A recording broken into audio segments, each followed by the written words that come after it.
In this example, they've already given you the area box divided up, and you've actually just got to do the shading. I think a lot of kids get more confused with this model than the other one where you're in control of dividing the box yourself. But the steps are still the same. First thing you're going to do is figure out where exactly 5/7 is. So the first thing that I would do is I would count my boxes and go, okay, here's 1, 2, 3, 4, 5, 6, 7. Alright, so it divided the sevenths going vertically, going up and down. So I need to shade in 5 of those. So this is 1/7. Here's 2/7. 3, 4, and 5/7. Okay, so I needed to do that part first. And that means out of 7, 5 are shaded, so obviously 2 of them are not going to be shaded.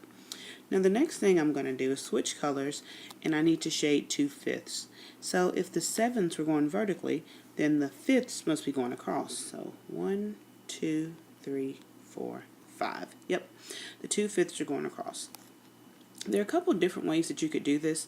Sometimes people will go and just shade the entire thing. That's usually what I do, is just show that that's 1 whole 5th. And then this is 2/5, and then just look at the part that overlaps.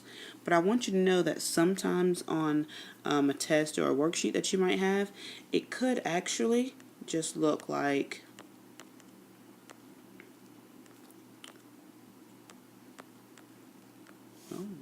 show you. Sometimes they don't even go this far because they know that you're not really going to need that part. So you won't see it go that far, and I think that can be really confusing, which is why I don't usually do mine that way.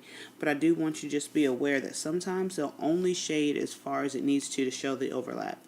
So this section here is the part where they overlap, where it's both blue and red, and then we can check that by doing our standard algorithm. So I start off with my denominator, so 7 times 5 is 35, and 35 represents the total number of squares here. And if you remember doing arrays from 3rd grade, you can just count the top and the side to figure out that there's 35. So I go 1, 2, 3, 4, 5, 6, 7 at the top, 1, 2, 3, 4, 5 down the side, so 7 times 5 is 35. But if you don't believe me, you could sit here and count every single box. But we like to work smarter, not harder.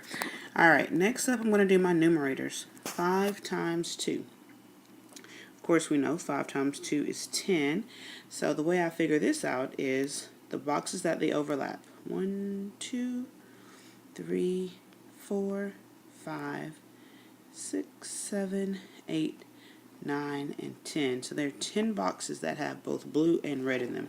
Now, of course, if you were doing this problem for me, you were in the 5th grade, which means you know good and well that you can't leave the fraction like that because it's not in its simplest form.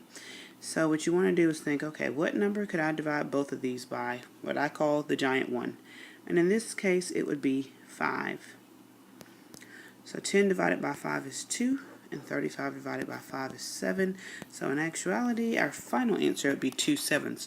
But this is how the model would look. And so you've got to be used to being able to draw the models and to read the models and to recognize the models so that you can master this standard.